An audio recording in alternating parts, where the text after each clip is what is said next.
வணக்கம். இன்று சர்வதேச அரங்கில் ஒரு பெரும் அதிர்வலை ஏற்பட்டுள்ளது. இலங்கைக்கு அருகே உள்ள இந்திய பெருங்கடல் பகுதியில் அமெரிக்க மற்றும் ஈரானிய கடற்படைகளுக்கு இடையே ஒரு நேரடி மோதல் வெடித்துள்ளது. அமெரிக்காவின் அதிநவீன நீர்மூழ்கி கப்பல் ஒன்று ஈரானின் முக்கிய போர்க்கப்பலை தாக்கி மூழ்கடித்துள்ளதாக தகவல்கள் தெரிவிக்கின்றன. இந்த தாக்குதல் இலங்கை கடற்கரைக்கு மிக அருகில் நடந்துள்ளது. குறிப்பாக இலங்கையின் தெற்கு கடலோர பகுதியில் இந்த சம்பவம் அரங்கேறியுள்ளது. இது சர்வதேச கடல் வர்த்தக பாதையில் மிக முக்கியமான ஒரு பகுதியாகும். அமெரிக்க நீர்மூழ்கி கப்பல்கள் அவற்றின் ஸ்டெல்த் தொழில்நுட்பத்தின் மூலம் எவராலும் கண்டறியப்படாமல் இந்த தாக்குதலை நடத்தியுள்ளன.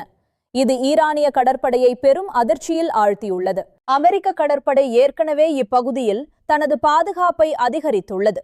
இந்த தாக்குதலுக்கு பிறகு மேலதிக கப்பல்கள் இந்த மர்மமான கடல் பகுதிக்கு அனுப்பி வைக்கப்பட்டுள்ளன. இதற்கு பதிலடியாக ஈரான் தனது கடற்படையை தயார் நிலையில் வைத்துள்ளதாக அறிவித்துள்ளது. அமெரிக்காவிற்கு தகுந்த பாடம் புகட்டுவோம் என்று ஈரான் ராணுவ தளபதி எச்சரிக்கை விடுத்துள்ளார். இந்த தாக்குதலில் எந்த வகையான ஆயுதங்கள் பயன்படுத்தப்பட்டன என்பது குறித்து ராணுவ வல்லுநர்கள் தீவிரமாக ஆய்வு செய்து வருகின்றனர். மார்க் 48 போன்ற அதிநவீன டார்பிடோக்கள் பயன்படுத்தப்பட்டிருக்கலாம் என நம்பப்படுகிறது. நீருக்கடியில் நடக்கும் இந்த போர் சாதாரண போரை விட மிகவும் ஆபத்தானது. ஏனெனில் எதிரி கப்பல் எங்கே இருக்கிறது என்பதை துல்லியமாக கண்டறிவது கடினம். இலங்கையின் கொழும்பு மற்றும் ஹம்பாந்தோட்டை துறைமுகங்களுக்கு வரும் கப்பல்கள் இந்த பதற்றத்தால் மாற்று பாதையை தேர்ந்தெடுக்கக்கூடும். இது இலங்கை பொருளாதாரத்தை பாதிக்கும். இந்தியாவும் இந்த சூழலை உன்னிப்பாக கவனித்து வருகிறது. இந்திய பெருங்கடல் பகுதியில் ஒரு வெளிநாட்டு போர் நடப்பது இந்தியாவின் தேசிய பாதுகாப்பிற்கு ஒரு சவாலாக உள்ளது. இந்திய கடற்படை ஏற்கனவே தனது கண்காணிப்பை அதிகரித்துள்ளது. மோதல் எல்லைகளை தாண்டாமல் இருப்பதை உறுதி செய்ய இந்தியா முயன்று வருகிறது. வாஷிங்டன் மற்றும் தெஹ்ரான் இடையே நேரடி தொடர்பு துண்டிக்கப்பட்டுள்ள நிலையில் மற்ற நாடுகளின் மத்தியஸ்தம் இப்போது அவசியமாகிறது. ஆனால் ஈரான் பின்வாங்க தயாராக இல்லை. இப்போதுள்ள முக்கியமான கேள்வி, ஈரானால் இந்த எதிர் தாக்குதலை எவ்வளவு காலம் நீட்டிக்க முடியும்? அதன் ராணுவ மற்றும் பொருளாதார பலம் இதற்கு இடம் கொடுக்குமா? ஈரான் பல ஆண்டுகளாக தனது உள்நாட்டு ராணுவ தொழில்நுட்பத்தை மேம்படுத்தி வருகிறது. குறிப்பாக ஆளில்லா விமானங்கள் மற்றும் ஏவுகணைகளில் அவர்கள் வலுவாக உள்ளனர். நேரடி போரை விட ஏசிமெட்ரிக் வார்ஃபேர் எனப்படும் கொரில்லா தாக்குதல் முறையிலேயே ஈரான் வல்லமை பெற்றது. சிறிய படகுகள் மூலம் பெரிய கப்பல்களை தாக்குவதே அவர்களின் உத்தி. இருப்பினும் ஈரானின் பொருளாதாரம் ஏற்கனவே சர்வதேச தடைகளால் பெரும் அழுத்தத்தில் உள்ளது. ஒரு நீண்ட கால போரை தாங்கும் அளவுக்கு அவர்களிடம் நிதி வசதி உள்ளதா என்பது சந்தேகமே. ஈரான் போரை தீவிரப்படுத்தினால் அவர்கள் ஹார்மூஸ் ஜலசந்தியை மூட முயற்சி செய்யலாம். இது உலக எரிசக்தி விநியோகத்தையே முடக்கிவிடும். இதனால் பெட்ரோல் டீசல் விலைகள் உலகம் முழுவதும் விண்ணை தொடும். இது சாதாரண மக்களின் வாழ்வாதாரத்தை நேரடியாக பாதிக்கும். அமெரிக்காவின் ராணுவ பட்ஜெட் ஈரானை விட பல மடங்கு அதிகம். அமெரிக்காவால் பல மாதங்கள், ஏன் பல ஆண்டுகள் கூட போரை நீட்டிக்க முடியும். ஈரானுக்கு இது பெரும் சவாலாகும். ஈரானின் ஏவுகணைகளை நடுவானிலேயே அழிக்கும் தொழில்நுட்பம் அமெரிக்க கப்பல்களில் உள்ளது. இது ஈரானின் தாக்குதல் வீரியத்தை குறைக்கும். ஆனால் ஈரானின் வரலாறு அவர்கள் எளிதில் சரணடைய மாட்டார்கள் என்பதை காட்டுகிறது.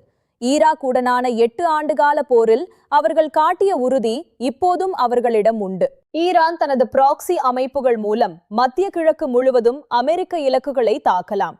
இது போரை இலங்கை கடலில் இருந்து மற்ற பகுதிகளுக்கும் விரிவுபடுத்தும். லெபனான், ஏமன் மற்றும் ஈராக் ஆகிய நாடுகளில் உள்ள ஈரான் ஆதரவு குழுக்கள் அமெரிக்க தளங்களை தாக்க தொடங்கினால் அது பெரும் போராக மாறும். ஐக்கிய நாடுகள் சபை ஏற்கனவே அமைதி பேச்சுவார்த்தைக்கு அழைப்பு விடுத்துள்ளது. ஆனால் இரு நாடுகளும் தங்களின் நிலைப்பாட்டில் உறுதியாக உள்ளன. உலக அமைதி இப்போது கேள்விக்குறியாகி உள்ளது. ரஷ்யா மற்றும் சீனா இந்த விவகாரத்தில் ஈரானுக்கு ஆதரவாக தலையிட்டால் இது வல்லரசுகளுக்கு இடையிலான நேரடி மோதலாக மாற வாய்ப்புள்ளது. இது மிகவும் ஆபத்தான சூழல். வான்வழியாத சேட்டலைட்கள் மூலம் இந்த மோதல் உன்னிப்பாக கண்காணிக்கப்பட்டு வருகிறது. ஒவ்வொரு நிமிடமும் நிலைமை மாறிக்கொண்டே இருக்கிறது. நேரடி தாக்குதலை தவிர சைபர் தாக்குதல்களும் ஒரு ஆயுதமாக பயன்படுத்தப்படலாம். அமெரிக்காவின் உள்கட்டமைப்புகளை முடக்க ஈரான் ஹேக்கர்களை பயன்படுத்த வாய்ப்புள்ளது. ஒரு போர்க்கப்பலுக்கு தேவையான எரிபொருள் மற்றும் உணவை நடுக்கடலில் வழங்குவது மிகப்பெரிய சவாலான வேலை. ஈரானுக்கு இந்த லாஜிஸ்டிக்ஸ் வசதி மிக குறைவு. அமெரிக்கா தனது நட்பு நாடுகளின் தளங்களை பயன்படுத்தி விநியோகத்தை உறுதி செய்யும். ஆனால் ஈரான் தனது எல்லைகளுக்கு அப்பாற்பட்ட பகுதியில் செயல்படுவது கடினம். மோதல் தீவிரமடைந்தால் கடல் மாசு மற்றும் சுற்றுச்சூழல் பாதிப்புகள் இலங்கையின் சுற்றுலா மற்றும் மீன்பிடி தொழிலை அழித்துவிடும். இது மிகப்பெரிய மனிதாபிமான பிரச்சனையாக மாறும். நிபுணர்களின் கணிப்புப்படி ஈரான் 1 மாதத்திற்கு மேல் இந்த தீவிர போரை தொடர முடியாது. அவர்களின் வளங்கள் மிக வேகமாக குறைந்து வருகின்றன. இருப்பினும் கௌரவத்திற்காக அவர்கள் சில வாரங்கள் தங்களின் தாக்குதலை தொடரலாம். அதன் பிறகு அவர்கள் பேச்சுவார்த்தைக்கு வர வாய்ப்புள்ளது. உலக ஊடகங்கள் அனைத்தும் இப்போது இந்த ஒரு செய்தியையே உன்னிப்பாக கவனித்து வருகின்றன. அமெரிக்காவின் அடுத்த மூவ் என்ன? ஈரானின் பதில் என்ன? இந்த போர் முடிந்தாலும் இந்திய பெருங்கடல் பகுதியில் ராணுவ குவிப்பு என்பது இனி நிரந்தரமாகிவிடும். இது பிராந்திய அமைதியை நீண்ட காலத்திற்கு பாதிக்கும். வருங்கால போர்கள் மனிதர்கள் இல்லாத ட்ரோன்கள் மற்றும் ரோபோட்டிக் கப்பல்கள் மூலம் நடத்தப்படும் என்பதற்கு இந்த மோதல் ஒரு முன்னோடி. இறுதியில் போர் என்பது அழிவையே தரும். இந்த தருணத்தில் அமைதி திரும்புவதே உலகிற்கு நல்லது. ஆனால் அதற்கான வாய்ப்புகள் தற்போது மிக குறைவாகவே தெரிகின்றன. அமெரிக்காவின் நீர்மூழ்கி கப்பல் தாக்குதல் மற்றும் ஈரானின் வீரியமான எதிர்வினை, இது ஒரு புதிய உலகப் போரின் தொடக்கமா அல்லது ஒரு சிறிய எல்லை மோதலா என்பது வரும் நாட்களில் தெரிய வரும். இந்திய பெருங்கடல் இப்போது அமைதியாக இல்லை, அது கொந்தளித்துக் கொண்டிருக்கிறது. இந்த போரின் அலைகள் உலகம் முழுவதும் வீசத் தொடங்கிவிட்டன. ஈரான் தனது எதிர்த்தாக்குதலை தொடர்ந்து நடத்த முடியுமா அல்லது அமெரிக்காவின் மேலாதிக்கம் வெற்றி பெறுமா? உங்கள் கருத்துக்களை கமெண்ட் பகுதியில் பதிவு செய்யுங்கள்.